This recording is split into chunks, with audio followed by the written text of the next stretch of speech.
The moment I turned down the job offer at Mason Technology, I knew my life would change forever. I just didn't realize how much. "You're making the biggest mistake of your life," my father said, his voice tight with anger. We sat in his home office, the same room where he planned his own rise through corporate America. "This job is a golden ticket, Daniel, Vice President of Operations at 26. Do you know how many people would kill for that opportunity?" I looked down at the offer letter on his mahogany desk. The salary was impressive, more money than most people my age could dream of. The benefits were spectacular, the prestige was undeniable. And I wanted none of it. "I can't take it, Dad," I said quietly. "I have my own project, my own ideas." "Ideas?" He laughed, but there was no humor in it. "Your little app startup, that's not a career, Daniel, that's a fantasy." He wasn't entirely wrong. My company, Novatech, was still just a concept, an innovative AI-driven personal assistant that could revolutionize how people manage their daily lives. But we had no funding, no office, and no guarantee of success. What we did have was potential, and a team of brilliant developers who believed in the vision enough to work for equity instead of salaries. "Mason Technology is offering you everything," my father continued. "Security, status, a real future. Don't throw it away on some pipe dream." "It's not a pipe dream," I insisted. "The technology we are developing could change everything. We just need time to." "Time?" My mother's voice cut in from the doorway. She stepped into the office, elegant as always in her designer suit. "Time to waste your life, time to embarrass this family." I should have known she'd be listening in. In our family, career decisions were never just personal, they were a matter of family reputation. "Mom, please, try to understand." "No, you understand," she said, placing her hands on my father's desk, leaning forward. "Your sister took the right path, look at her now. Senior analyst at Goldman Sachs, making partner next year. Your brother runs MA at JP Morgan, and you want to throw away a VP position to play with computers." I thought of my siblings, both married to their jobs, both living the lives our parents had mapped out for them, both miserable, though they'd never admit it. "I'm not throwing anything away," I said, "I'm choosing my own path." "Then you can fund it yourself," my father declared. "If you turn down this job, don't expect any support from us. No more trust fund, no more allowance, no more safety net." I'd expected this, but it still felt like a punch to the gut. My trust fund had been my backup plan, the cushion that would let me pursue my dreams without fear of complete failure. "You can't be serious," I said, even though I knew he was dead serious.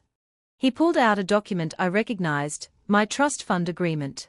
"Your mother and I have already spoken to the lawyers. The terms are clear. If you don't accept a suitable position in your field by the end of this month, the fund reverts to us, $3 million, gone with a signature."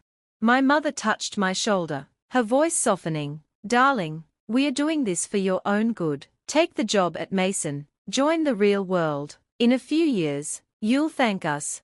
I stood up slowly, my decision crystallizing. "No," I said, "I won't." "Then get out." My father's voice was ice. "Don't come back until you've grown up and learned how the world really works." I walked out of that house with nothing but my laptop, my savings account, and an idea that I believed could change the world. Behind me, I heard my mother crying, my father's heavy sigh of disappointment. They thought they were teaching me a lesson about reality. Instead, they were giving me the push I needed to create my own. The next few months were brutal. I moved out of my luxury apartment into a tiny studio in a questionable neighborhood. I sold my BMW and bought a used Honda. I learned to live on ramen and coffee, pouring every spare dollar into Novate.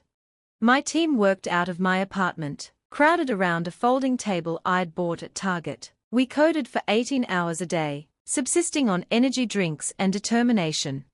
My family made sure everyone in our social circle knew about my breakdown. My sister Caroline called once, not to offer support, but to remind me that Mason Technology's offer was still open. "Just apologize to Dad," she said. "Admit you were wrong. It's not too late to fix this." But I wasn't wrong. Every line of code we wrote, every problem we solved, Every small breakthrough convinced me more that Novatech was onto something revolutionary. Our AI wasn't just another digital assistant, it learned, adapted, and anticipated users' needs in ways existing technology couldn't match. It could manage schedules, handle communications, and make decisions with almost human intuition. 6 months after my family cut me off, we had a working prototype. 8 months in, we had our first interested investor. I'll never forget that meeting. Sarah Chen, a young venture capitalist known for spotting the next big thing, sat in my cramped apartment watching our demo with increasingly wide eyes. "This is incredible," she said finally. "How are you doing this? The learning algorithms, the predictive modeling, it's years ahead of anything else out there." I explained our technology, watching her expression shift from interest to excitement. "We are not just building a better AI," I told her. "We are creating a true digital companion, something that understands not just what people do, but why they do it." She took out her phone right there and made a call. "Jack, clear my afternoon. I've just found our next unicorn."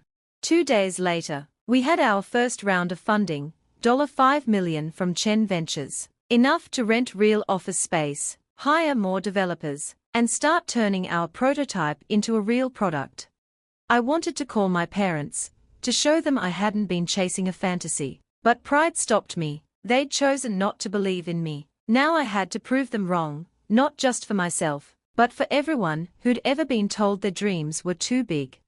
A year passed. Novate grew from 5 people around a folding table to 30 employees in a downtown office. Our test version had 100,000 users, and a waiting list twice that long. Then came the article in Tech Insider, Novate, the AI startup that's revolutionizing personal technology. My phone buzzed with a text from Caroline. "Dad saw the article, called it beginner's luck, says real success means longevity, not just good press." I smiled, thinking of the meeting scheduled for next week, the partnerships we were negotiating, the numbers our accountants were projecting. Dad wanted longevity. He had no idea what was coming. 4 years after my family cut me off, I sat in a sleek conference room on the top floor of Novatech headquarters, watching my team rehearse our IPO presentation one last time. Current user base exceeds 50 million globally, our CFO reported. Revenue growth is 300% year-over-year. Conservative market valuation puts us at $12 billion. $12 billion, the number still felt surreal. My phone buzzed, another message from Caroline. She'd been texting non-stop since the IPO announcement hit the news. "Dad's furious you didn't tell us about going public. Says you're being childish. Mom's upset you didn't ask for their advice. Please call them." I set the phone aside, let them stew for a few more days. They'd find out the full story soon enough. Sarah Chen, who'd become both our lead investor and one of my closest advisors, caught my eye across the table. "Ready for tomorrow?" I nodded. Tomorrow would change everything, not just for Novate, but for my family's carefully constructed worldview. The press conference starts at 9 a.m. Our PR director reminded everyone. CNBC will broadcast live. Wall Street Journal and Bloomberg already confirmed coverage. I glanced at my watch, the same Timex I bought when I sold my Rolex to fund our first server setup. "Let's call it a day, everyone. Get some rest. Tomorrow's going to be interesting." Back in my office, I found an email from Mason Technology, the company whose job offer I turned down all those years ago. They wanted to explore partnership opportunities. Too late, we'd already signed an exclusive deal with their biggest competitor. My assistant popped her head in. "Your father called again, said it's urgent." Of course he did. The whole family was probably panicking, realizing they'd be watching the IPO announcement with the rest of the world, instead of from the VIP section. "No calls," I replied, "not until after tomorrow." That night, I couldn't sleep. I stood at my apartment window, looking out at the city lights, remembering how far we'd come. The first 2 years had been brutal, 18-hour workdays, constant technical challenges, competitors trying to steal our technology. There were nights I almost gave up, almost called my father to apologize. Almost took one of the corporate jobs my family kept pushing at me, but every time I wavered, I remembered their dismissal of my dreams, their certainty that they knew best, their attempt to force me into their version of success. That memory became fuel, driving me to push harder, work longer, dream bigger. The next morning, I arrived at Novatech headquarters at 7 a.m. The plaza outside was already filled with reporters, photographers, and financial analysts. Our logo, a rising phoenix, gleamed on the building's facade, a fitting symbol for what was about to unfold. Sarah met me in the lobby. "Your family just arrived," she said. Security wasn't sure whether to let them in. I smiled. "Put them in the front row. I want them to have the best view possible."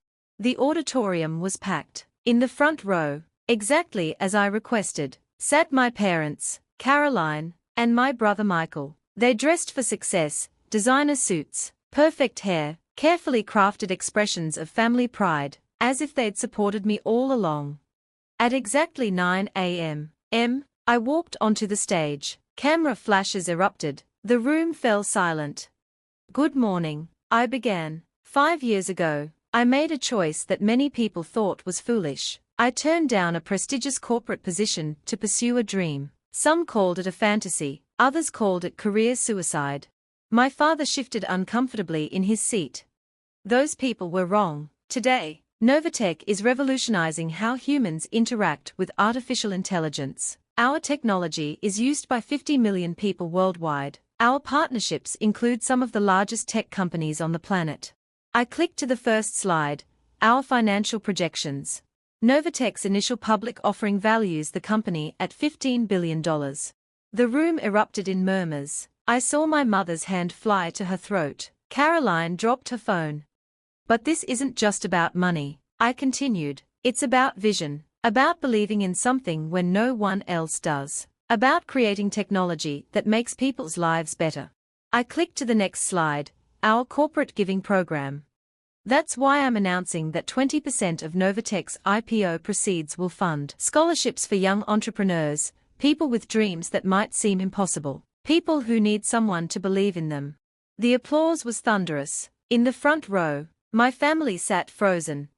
Additionally, I added, enjoying the moment, "I'd like to thank Mason Technology, whose job offer I turned down 5 years ago, for demonstrating exactly what I didn't want to become."